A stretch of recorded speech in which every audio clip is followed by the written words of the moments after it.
नमस्कार, आप देख रहे हैं राजपथ टुडे। राजपथ टुडे में आप सभी को संजय खरे की तरफ से बहुत बहुत नमस्कार। राजपथ टुडे के एक खास कार्यक्रम धर्म ध्वजा में आज हम आपको दर्शन करवाने जा रहे हैं बुंदेलखंड के तीर्थ स्थल जटाशंकर धाम के। तो आइए आप और हम शुरू करते हैं अपनी यात्रा।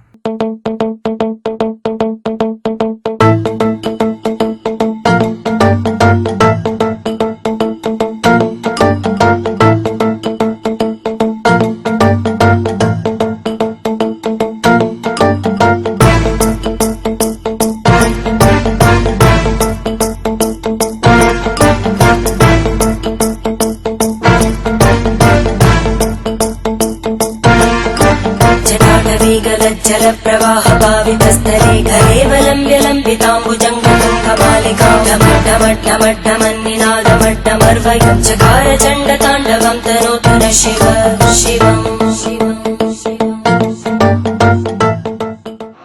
बुंदेलखंड क्षेत्र के छतरपुर जिले में बिजावर तहसील से लगभग 15 किलोमीटर दूर चारों तरफ सुंदर पहाड़ों से घिरा एक शिव मंदिर है जिसे जटाशंकर धाम के नाम से जाना जाता है। इस अति प्राचीन मंदिर में विराजित भगवान शिव का हमेशा गौमुख से गिरती हुई धारा से जलाभिषेक होता रहता है। यह मंदिर धार्मिक आस्था का बड़ा केंद्र है। वैसे तो यहाँ हमेशा ही श्रद्धालुओं का आना जाना लगा रहता है, लेकिन अमावस्या के दिन यहाँ भारी भीड़ रहती है। ऐसी मान्यता है कि इस मंदिर के जल से कई लोगों की बीमारियां खत्म हुई हैं।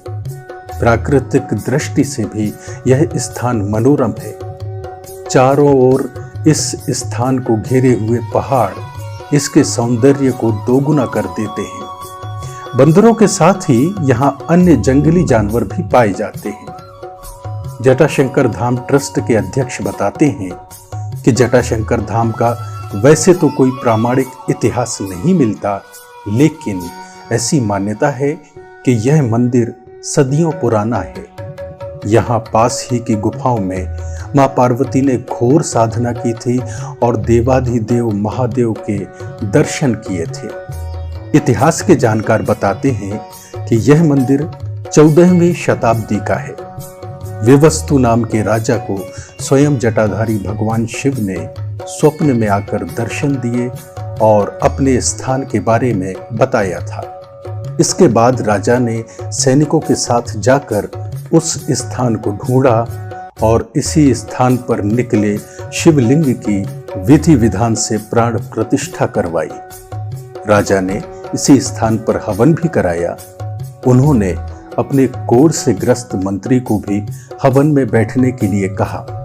संकोचवश मंत्री ने इनकार तो किया, लेकिन राजा के आदेश के कारण बैठ गया। यह कहा जाता है कि हवन की शुद्धिकरण प्रक्रिया में जब मंत्री को लेप किया गया तो चमत्कारिक रूप से मंत्री का कोढ़ ठीक हो गया। तब से ही ऐसी मान्यता है कि मंदिर के जल से लोगों की बीमारियां ठीक हो जाती हैं। इस मंदिर पर 3 छोटे छोटे जल कुंड हैं जिनका जल कभी खत्म नहीं होता। सबसे खास बात यह है कि इन कुंडों के पानी का तापमान हमेशा मौसम के विपरीत होता है। ठंड में इसका पानी गर्म होता है, वहीं गर्मी में जल शीतल होता है। इन कुंडों का पानी कभी खराब भी नहीं होता। लोगों का मानना है कि यहाँ के पानी से स्नान करने के कारण कई बीमारियां खत्म हो जाती हैं।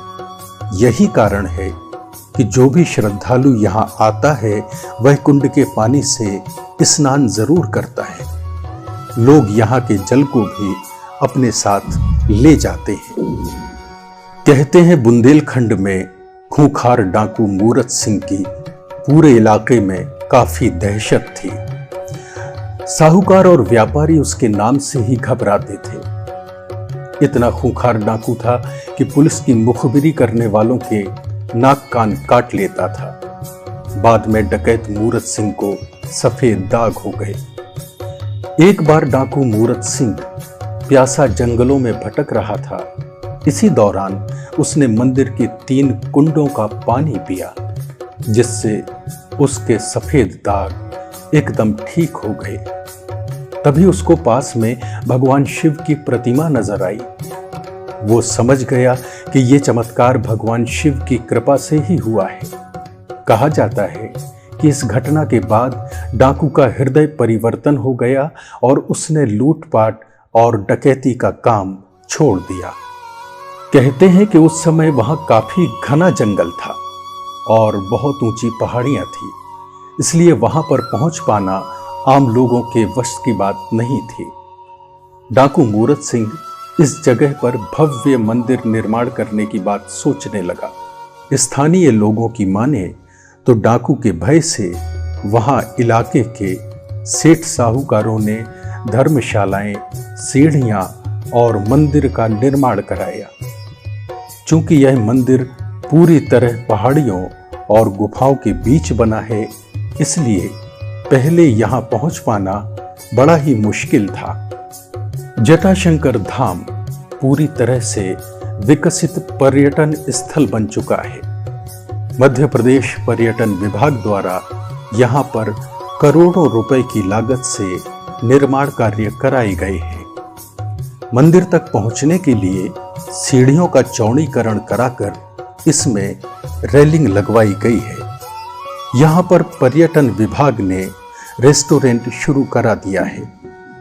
मंदिर परिसर में श्रद्धालुओं द्वारा बनवाई गई धर्मशालाएं रुकने के लिए हैं।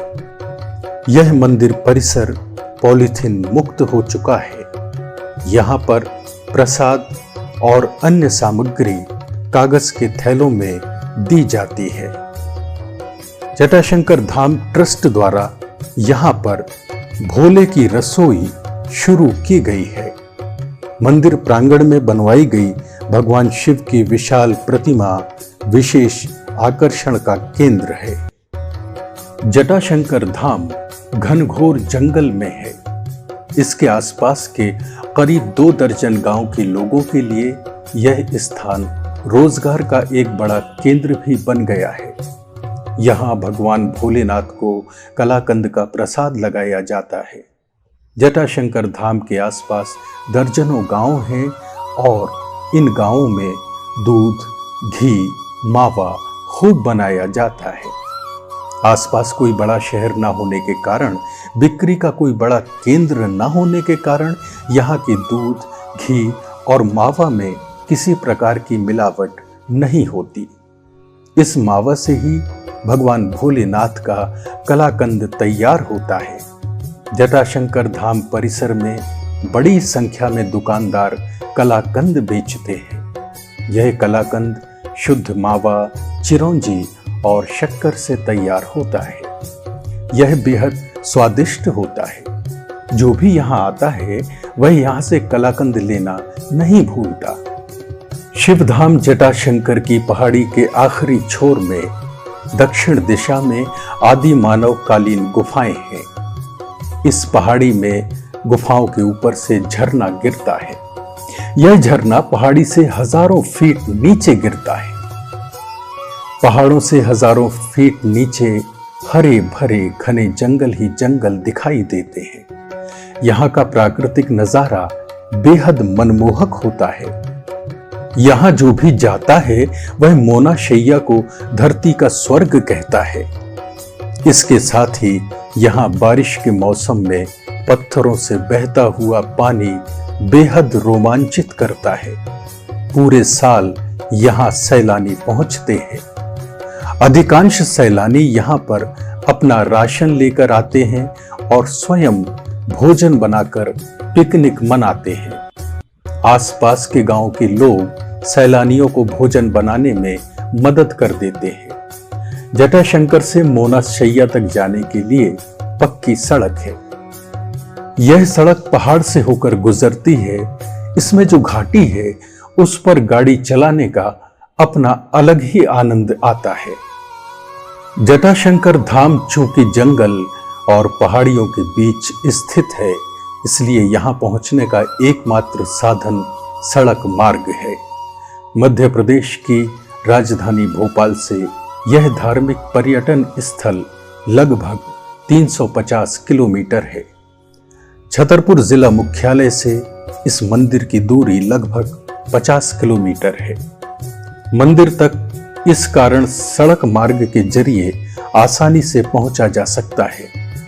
वैसे जटाशंकर धाम पहुंचने के लिए रेल मार्ग के जरिए छतरपुर और खजुराहो रेलवे स्टेशन तक पहुंचा जा सकता है।